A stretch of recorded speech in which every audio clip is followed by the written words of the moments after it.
مجھے آج پھر سے ایک اور امتحان سے گزرنا تھا۔ میری سانولی رنگت میری ہر خوبی پر پردہ ڈال چکی تھی۔ میں تیز نیند نقش کی مالک تھی، بال بھی لمبے گھنے تھے، آنکھیں بھی غلافی تھیں، لیکن بس رنگت سرخ سفید نہ تھی۔ میں آج بھی چائے کی تیاریاں کر رہی تھی کیونکہ رشتے والے آ چکے تھے اور ڈرائنگ روم میں بیٹھے تھے۔ اب فیضان کچن میں داخل ہوا، کہنے لگا، آپ پھر کچن میں آ گئی ہیں؟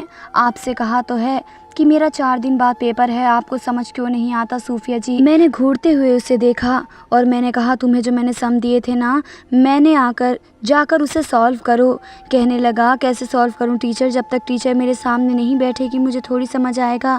یہ کہتے ہوئے شیلف کے پاس آیا، پلیٹ میں رکھا شامی کباب اٹھا کر کھانے لگا۔ میں نے اس کے کندھے پر ایک تھپکی لگائی، میں نے کہا، واپس رکھو، یہ تمہارے لیے نہیں ہے، مہمانوں کے لیے ہے۔ اس نے کباب پلیٹ میں رکھنے کے بجائے فٹافٹ پورا منہ میں ڈال دیا، پورا منہ کباب سے بھر کر کہنے لگا، آج پھر مہمان آ گئے؟ کیا بات ہے، پچھلے 1 مہینے سے دیکھ رہا ہوں کبھی آپ کے گھر کوئی مہمان آتے ہیں، کبھی کوئی ان لوگوں کو اپنے گھر میں چین نہیں ہے۔ میں نے کہا، تم سے مطلب اپنے کام سے کام رکھا کرو، جا کر میرے کمرے میں بیٹھو اور اپنے میتھ کے سم سالو کرو اور خود کرو۔ 4 دفعہ میں تمہیں سمجھا چکی ہوں، پچھلے 2 سال سے تم اسی کلاس میں فیل ہو رہے ہو، شرم نہیں آتی تمہیں؟ اتنی بار تو میں تمہیں پوری کتاب پڑھا چکی ہوں۔ میری بات سن کر اسے کچھ شرم آئی، وہ BCom کے آخری سال کا اسٹوڈنٹ تھا، لیکن اکاؤنٹس میں بڑی مشکل سے ہی پاس ہوتا تھا، بلکہ 3 سالوں سے باقی نمبروں سے پاس ہو رہا تھا، لیکن کامرس کے آخری سال میں تو خیر 2 سال لگانے کے بعد بھی وہی حال تھا۔ فیضان ہمارے ساتھ میں رہتا تھا، ہمارے گھر میں اس کا آنا جانا تو کافی عرصے سے تھا۔ میرے چھوٹے بھائی احمد کا دوست تھا، اسی کے ساتھ پڑھتا تھا، لیکن میرے بھائی یونیورسٹی بھی جا چکا تھا، لیکن فیضان 2 سال سے فیل ہو رہا تھا، اس لیے اس کی والدہ نے میری منتیں سماجت کی کہ میں اسے پڑھا دوں۔ میں نے MCom کیا تھا اور میں شروع سے ہی میتھ کی بہترین اسٹوڈنٹ رہی۔ میں نے ہمیشہ اسکول اور کالج میں بھی ٹاپ کیا تھا اور یونیورسٹی میں بھی اچھے نمبر لیے تھے۔ میرے استاد میری تعریف کرتے نہیں تھکتے تھے۔ گھرداری میں بھی بہت طاقت تھی، اگر کوئی مسئلہ تھا تو وہ تھا میری سانولی سلونی رنگت کا۔ MCom کرتے ہی میری والدہ نے میرے رشتے دیکھنے شروع کر دیے۔ پہلے تو مجھے لگ رہا تھا کہ میری قابلیت کو دیکھ کر اور میرے سلیقے کو دیکھ کر میرا رشتہ بڑا آرام سے ہو جائے گا، لیکن مجھے حیرت ہوئی اپنے معاشرے پر کہ میری قابلیت انہیں نظر نہیں آتی، نہ ہی انہیں میرا سلیقہ نظر آتا ہے۔ اگر کچھ نظر آتا ہے تو وہ ہے حسن، لڑکی کا سرخ سفید رنگ جو میرے پاس نہیں تھا۔ لوگ آتے ہی لوازمہ سے سجا ٹیبل بڑی انصاف سے صاف کر دیتے تھے اور مجھے دیکھتے ہی ناک منہ چڑھا کر واپس چلے جاتے، اور پھر وہی انکار جو شاید میری قسمت میں لکھا جا چکا تھا۔ میں 2 سالوں سے ایک آزمائش سے گزر رہی تھی۔ جب میں نے دیکھا کہ رشتہ ہونا مشکل ہو رہا ہے تو میں نے ٹیوشن پڑھانا شروع کر دیا۔ ٹیوشن پڑھانے کے لیے آنے والے بچے اپنے اسکول میں ٹاپ کرنے لگے، اس لیے محلے میں میری بڑی تعریفیں ہونے لگی۔ میں میٹرک اور کالج کے بچوں کو بھی پڑھانے لگی، لیکن میرے پاس میٹرک کے بعد کالج کی صرف لڑکیاں ہی پڑھنے آتی تھی۔ آدھے سے زیادہ دن میرا اسی میں گزر جاتا تھا کہ جب ایک بار مجھے برابر والی پڑوسن خالہ نے یہ کہا کہ میں فیضان کو پڑھا دوں۔ میں نے کہا، خالہ میرے پاس 2 دن میں وقت نہیں ہوتا، دوپہر سے بچے آنا شروع ہو جاتے ہیں اور شام تک میں بس بہت مصروف ہوتی ہوں۔ وہ کہنے لگی، کوئی بات نہیں، ایسا کرو اسے تم 7 سے 9 پڑھا دیا کرو، اس کے بعد پیپرز کلیئر کروا دو تو میری بھی جان کو سکون میں آ جائے۔ اتنا بڑا ہو گیا ہے، تمہارے احمد کی عمر کا ہے، لیکن دیکھو کیسا نالائق ہے۔ ماشاءاللہ سے احمد تو یونیورسٹی میں پہنچ گیا اور یہ ہے کہ 2 سال سے اسی جماعت میں اٹکا ہوا ہے۔ میں نے کہا، ٹھیک ہے، آپ بھیج دیجیے گا اسے۔ اس سے پہلے فیضان سے میرا پالا ذرا کم ہی پڑا تھا۔ میرا بھائی مجھ سے 3 سال چھوٹا تھا، فیضان اسی کی عمر کا تھا۔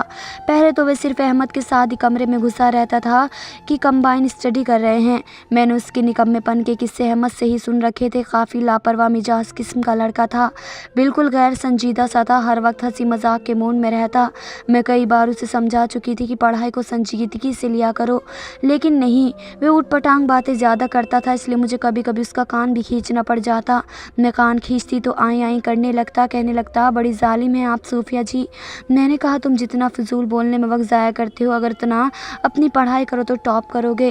کہنے لگا، پڑھتا تو ہوں، لیکن یہ جو اکاؤنٹنگ ہے نا، میرے سر کے اوپر سے گزرتی ہے۔ میں نے کہا کہ پھر یہ سبجیکٹ ہی کیوں لیا؟ کہنے لگا، میرے باپ نے میرے سر پر ڈال دیا، جب سے آنے لگا تھا میری جان بہت کھاتا تھا۔ انہی دنوں میری والدہ نے ایک رشتہ والی سے میرے رشتے کے لیے کہنا شروع کر دیا، اس لیے اب آئے روز کوئی نہ کوئی مجھے دیکھنے کے لیے آنے لگا۔ مجھے کچن میں چائے کا انتظام کرنے کے لیے جانا پڑتا تھا اور وہ اس وقت گھر پر ہوتا تھا، اس لیے بنا تکلف کچن میں گھسا آتا تھا، سوال پہ سوالات بات کرنے لگتا تھا، کہنے لگتا صوفیہ جی کون آیا ہے؟ میں نے کہا تمہیں اس سے مطلب نہیں ہونا چاہیے، جاؤ جا کر اپنا پڑھو۔ لیکن اس مہینے تو کئی لوگ مجھے دیکھنے آ چکے تھے اور سب کا جواب وہی تھا انکار۔ میں تو دل برداشت ہو کر رہ گئی تھی۔ سب کے سامنے تیار ہو کر بیٹھ کر مجھے اپنے آپ ایک تماشا سا لگنے لگا تھا۔ میری عمر بھی بڑھتی جا رہی تھی، میری والدہ بھی میری طرف سے بہت پریشان تھی۔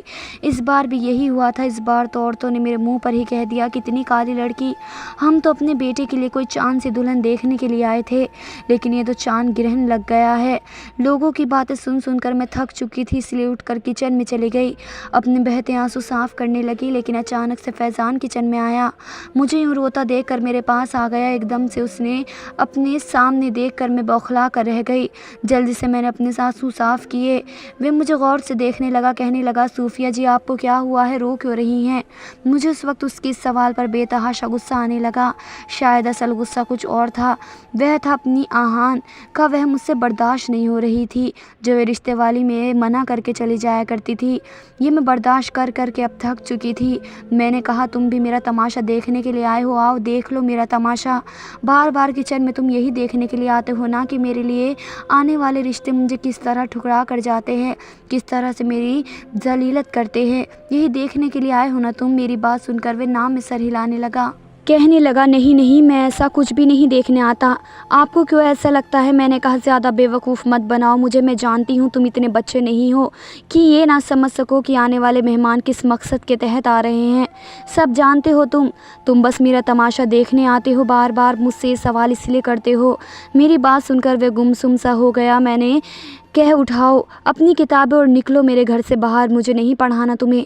اس وقت تو وہ فوراً کچن سے چلا گیا، میرے کمرے سے اپنی کتابیں اٹھائیں اور اپنے گھر بھی چلا گیا۔ پورا دن میرا رو کر گزرا۔ میں نے اپنی والدہ سے کہہ دیا کہ میرے لیے رشتہ دیکھنا چھوڑ دیں، میں تھک گئی ہوں لوگوں کے سامنے تماشا بنتے۔ یہ بات میں نے انہیں بھی روتے ہوئے کہی تھی۔ میں نے کہا کہ احمد کی نوکری لگ جائے تو اس کی شادی کر دیجیے گا، لیکن دوبارہ میری شادی کا نام بھی مت لیجیے گا۔ میری والدہ اس وقت تو چپ ہو گئی کیونکہ ہمارے گھر کا بجٹ بھی کافی آؤٹ ہو چکا تھا۔ مہمانوں کے سامنے ٹیبل سجاتے کئی بار تو میں نے ٹیوشن کے پیسے تک لگا دیے تھے۔ لیکن اگلے روز فیضان میرے کمرے میں دستک دے کر اندر آ گیا۔ میں نے کہا کیوں آئے ہو؟ کہنے لگا پڑھنے آیا ہوں۔ اور کیوں آیا ہوں؟ ویسے بھی چند دن بعد میرا پیپر ہے، اسی کی سیمپل دینی ہے اور مجھے اس بار بہت اچھا پیپر دینا ہے، رات کے 2 بجے تک پڑھوں گا آپ کے پاس۔ میں نے کہا میں تمہارے ساتھ اپنا دماغ نہیں کھپا سکتی۔ کہنے لگا فیس ڈبل دے دوں گا، کیوں مرچیں چبھا کے رکھتی ہیں ہر وقت، کبھی بندہ پیار سے بھی بات کر لیتا ہے۔ کل بھی آپ نے مجھ سے اسی طریقے سے باتیں سنائی تھی، میں نے اس کی باتوں کو نظر انداز کر دیا۔ میں نے کہا بیٹھو ادھر۔ وہ سامنے ٹیبل پر بیٹھ گیا۔ رات کے 12 بجے تک میں نے اس کو پریکٹس کروائی۔ رات کے 12 بجے وہ جمائی لے رہا تھا۔ کہنے لگا صوفیہ جی ایک کپ چائے ہی پلا دے، بڑی ظالم ہیں آپ، 7 بجے کا بیٹھا پڑھ رہا ہوں، مجال ہے آپ نے روٹی کا بھی پوچھا ہو۔ میں نے کہا اٹھو اور اپنے گھر جا کر کھاؤ پیو، 2 دن رہ گئے ہیں، ان 2 دنوں میں مکمل تیاری کرو تاکہ تمہارے نمبر اچھے آ سکے۔ کہنے لگا اس بار تو بہت شاندار آئیں گے کیونکہ اس بار میں خود چاہتا ہوں کہ میں پاس ہو جاؤں۔ میں نے کہا اس بات کا کیا مطلب ہے؟ پچھلے 2 سال سے تم نہیں چاہتے تھے؟ ہنسنے لگا اور نام سر ہلا کر کمرے سے باہر چلا گیا۔ میں تو اس کی ان حرکتوں سے تنگ آ چکی تھی۔ اب اس بار ایسا ہی ہوا، اس نے خوب محنت کر کے پیپر دیا۔ 1 مہینے کے بعد مٹھائی کا ڈبہ لے کر میرے گھر آیا، کہنے لگا بڑے اچھے نمبر آئے ہیں میرے۔ اس کے نمبر بہت زبردست آئے تھے، گریڈ بھی اچھا بن گیا تھا۔ مٹھائی کا ڈبہ کھول کر اس نے پورا رسگلہ میرے منہ میں ڈالا تھا۔ کہنے لگا میری کامیابی آپ کی وجہ سے ہوئی ہے۔ میں نے کہا چلو شکر ہے، میری جان تو چھوٹی تم سے۔ میری بات سن کر ہنسنے لگا، کہنے لگا جان تو نہیں چھوڑوں گا آپ کی۔ میں نے کہا کیوں؟ پاس ہو گئے ہو نا تم، خبردار جو میرے گھر نظر آئے تو۔ کہنے لگا یوں کہیں گی تو دوبارہ سے فیل ہو جاؤں گا۔ میں نے کہا کیا مطلب اس بات کا؟ کہنے لگا مجھے آپ سے باتوں کی عادت ہو گئی ہے، آپ بہت ہی اچھی ہیں۔ اس کی بات سن کر میں آہستہ مسکرائی تھی۔ میں نے کہا یہ تو مسئلہ ہے میرا کہ میں کسی کو بھی اچھی نہیں لگتی، اگر کسی کو اچھی لگتی ہوتی تو ابھی تک اپنے گھر میں ہوتی، اپنے ماں باپ کی دہلیز پر تھوڑی بیٹھی ہوتی۔ تمہیں تو بس اس لیے اچھی لگ رہی ہوں کہ تم میری وجہ سے پاس ہو گئے ہو۔ کہنے لگا ایسا کیوں سوچتی ہیں آپ دیکھنے میں اچھی خاصی ہیں، اسمارٹ ہیں، کتنے لمبے بال ہیں آپ کی، چوٹیاں کمر تک آتی ہے، کھانا بھی بہت مزے کا بناتی ہیں آپ۔ میں نے کہا یہ باتیں کسی کو نظر نہیں آتی، بس سانولا رنگ نظر آتا ہے۔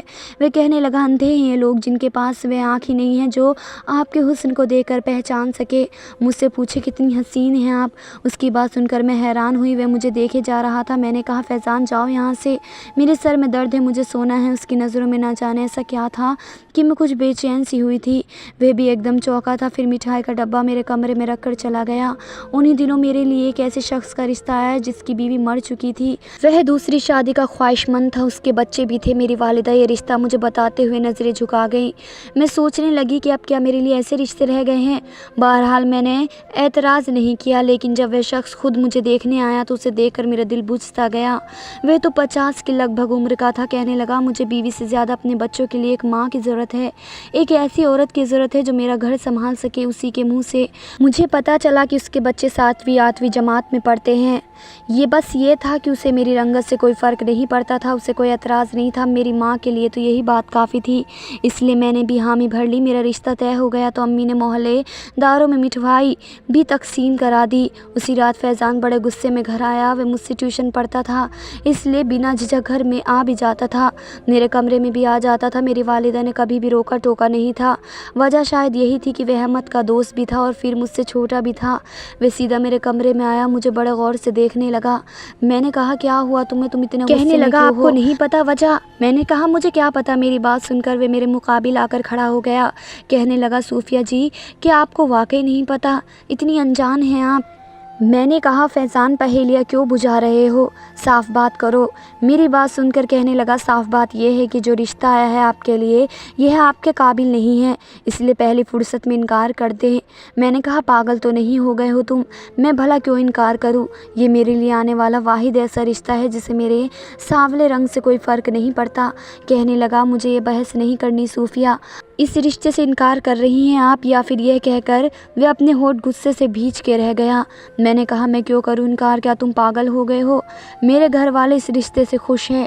وہ کہنے لگا لیکن میں خوش نہیں ہوں، مجھے وہ شخص آپ کے قابل نہیں لگتا۔ میں نے کہا تو پھر کیا تم میرے قابل ہو؟ تم بتاؤ کون ہے میرے قابل؟ وہ کہنے لگا میں آپ سے شادی کرنا چاہتا ہوں۔ اس کی بات سن کر بے اختیار میں نے اس کے منہ پر تھپڑ دے مارا۔ میں نے کہا شرم نہیں آتی تمہیں ایسی بات کرتے ہوئے؟ میں مذاق کے موڈ میں بالکل بھی نہیں ہوں، نکلو میرے کمرے سے باہر، جو منہ میں آتا ہے بک دیتے ہو۔ تھپڑ کھانے کے بعد بھی وہ وہیں کھڑا تھا۔ میں نے کہا فیضان جاؤ یہاں سے، مجھے اس وقت بہت غصہ آ رہا ہے تم پر۔ مجھے بعد میں احساس ہوا کہ مجھے اس تھپڑ نہیں مارنا چاہیے تھا۔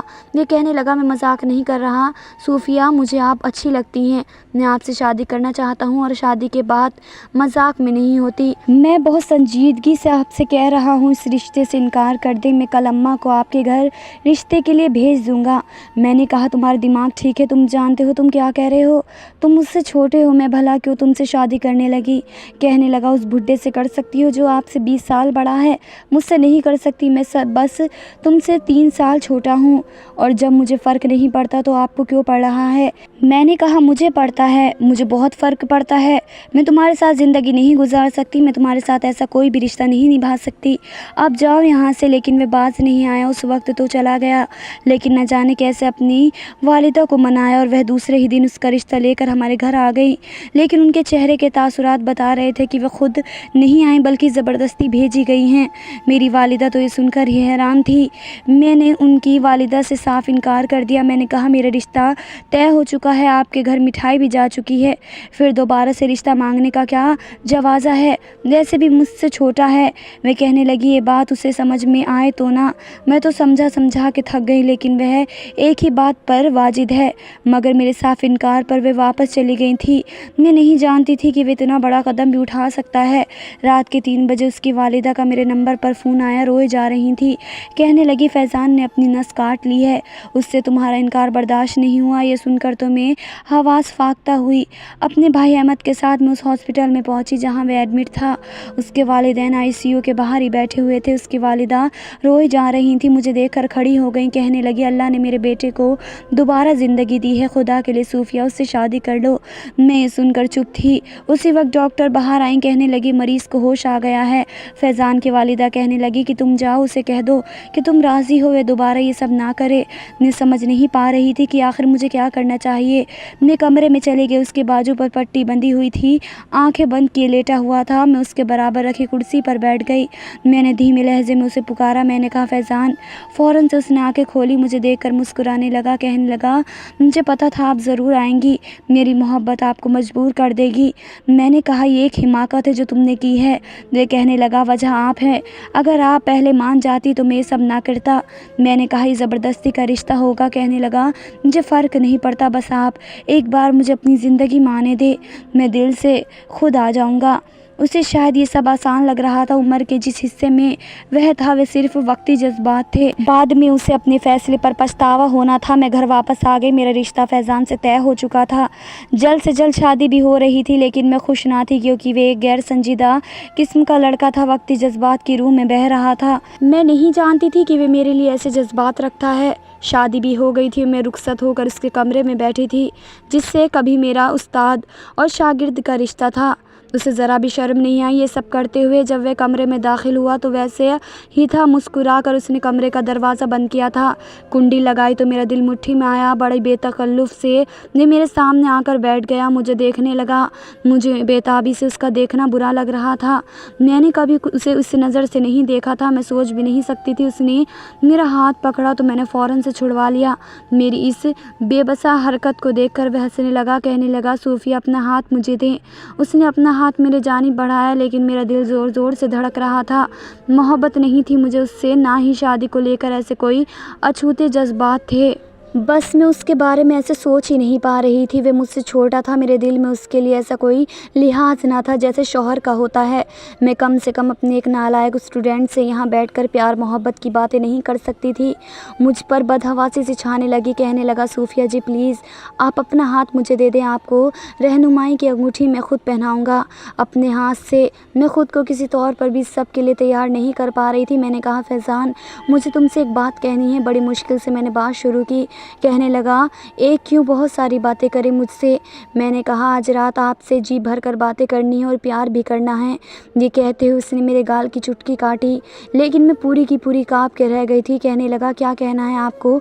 میں نے کہا فیضان میں اس رشتے کے لیے ابھی ذہنی طور پر تیار نہیں ہوں، اس لیے مجھے وقت چاہیے میری بات پر۔ وہ کہنے لگا او صوفیہ بالکل بھی نہیں، آج کی رات کا بہت بے تابی سے انتظار کیا ہے، پلیز مجھے بھی جو سمجھنے کی کوشش کریں۔ اس سے پہلے کہ وہ بے خودی میں آگے بڑھتا اور میں خود سے نظریں بھی نہ ملا پاتی، میں نے اسے خود سے پیچھے کیا۔ فیضان میں ایسا کچھ نہیں کر سکتی، پلیز لیو می۔ یہ کہہ کر میں بیڈ سے اٹھ کر الماری کے پاس گئی اور ایک عام سا لباس لے کر واش روم میں چلے گئی، اپنا منہ دھویا، کپڑے تبدیل کیے اور بالکل عام سے حلیے میں کمرے میں آئی۔ فیضان مجھے غصے سے دیکھ رہا تھا۔ میں نے اپنی جویلری ڈریسنگ کے دراز میں رکھی اور پھر تکیہ اٹھا کے سامنے صوفے پر جانے لگی۔ کہنے لگی آپ بیڈ پر سو جائیں۔ میں نے کہا پھر تم کہاں سو گئے؟ کہنے لگا میں آپ کو آج تنگ نہیں کروں گا، بے فکر رہیں۔ اس نے اپنا تکیہ درست کیا اور لیٹ گیا، میں بیڈ کی دوسری جانب لیٹ گئی۔ کچھ دیر میں سو بھی گئی۔ شادی کے چند دن ایسے ہی گزر گئے، فیضان دوبارہ میرے قریب نہیں آیا۔ چند دن بعد میں نے اسے کہا کہ تم جاب نہیں کرو گے؟ کہنے لگا نہیں، ابا کے ساتھ ان کی دکان سنبھالوں گا۔ میں نے تسمخورانہ مسکراتے ہوئے کہا یعنی کہ ساری زندگی تم اپنے باپ کے رحم و کرم پر رہو گے؟ میری بات سن کر وہ پہلے تو کچھ دیر مجھے غور سے دیکھتا رہا، پھر کہنے لگا بابا کا سب کچھ میرا ہی تو ہے، مجھے پہلے بھی بابا کے کام کو ہی سیکھنا تھا، ان کے اسٹور کو ہی چلانا تھا۔ میں نے کہا پھر پڑھنے کیوں آتے تھے؟ کہنے لگا آپ اچھی لگنے لگی تھیں، اس لیے اکاؤنٹنگ میں جان بوجھ کر فیل ہوا تھا تاکہ آپ سے ٹیوشن پڑھ سکوں۔ وہ لڑکا کتنا بڑا چال باز تھا، میں سوچ بھی نہیں سکتی تھی کتنا بڑا ڈھونگ رچایا تھا اس نے مجھ سے کہ اسے جاب کرنی ہے، اس لیے پیپرز کلیئر کرنا بہت ضروری ہے۔ مجھے اس کی بات پر غصہ تو بہت آیا لیکن ضبط کر گئی، یہ سب وقتی ابال تھا، کچھ ماہ بعد ہی اتر جاتا، پھر یہ مجھ سے اٹھتا جائے گا جب لوگ اسی تانے دیں گے کہ خود تو بڑی اچھی شکل ہے اور بیوی کالی کلوٹی ہے۔ تو سوچ چکی تھی کہ اسے اپنے پاس آنے نہیں دوں گی، لیکن یہ شاید میری خام خیالی تھی۔ ایک رات میں سو رہی تھی جب وہ میرے بالکل قریب آ چکا تھا۔ میں نے کہا فیضان مجھے وقت، میری بات یہیں تک پہنچی تھی کہ اس نے میرے منہ پر ہاتھ رکھ دیا، کہنے لگا اور وقت نہیں دے سکتا، مجھے آج اپنا حق چاہیے ہر حال میں۔ اس کے بعد اس نے میری ایک نہیں سنی، بس اپنی منمانی ہی کی۔ ایسا ہی تھا وہ، ہمیشہ اپنی بات منوانے والا۔ چند دن تو اس نے میرے ساتھ ایسا رویہ رکھا کہ مجھے اپنی سر پر بٹھا کر رکھا، لیکن میں جانتی تھی کہ یہ سب وقت ہے۔ اور پھر ایسا ہی ہوا، جیسے جیسے وقت گزرنے لگا فیضان کے رویے میں فرق آنے لگا، پھر زندگی بھی کچھ آگے بڑھ چکی تھی۔ میں نے ایک بیٹی کو جنم دیا۔ فیضان کی توجہ مجھ سے ہٹنے لگی کیونکہ بیٹی کی پیدائش کے بعد میں کچھ موٹی بھی ہو گئی تھی۔ فیضان اب مذاق مذاق میں مجھے کبھی موٹی کہنے لگتا، کبھی کالی کہنے لگتا۔ میں غصے سے دیکھتی تو کہتا مذاق کر رہا ہوں۔ کچھ دنوں سے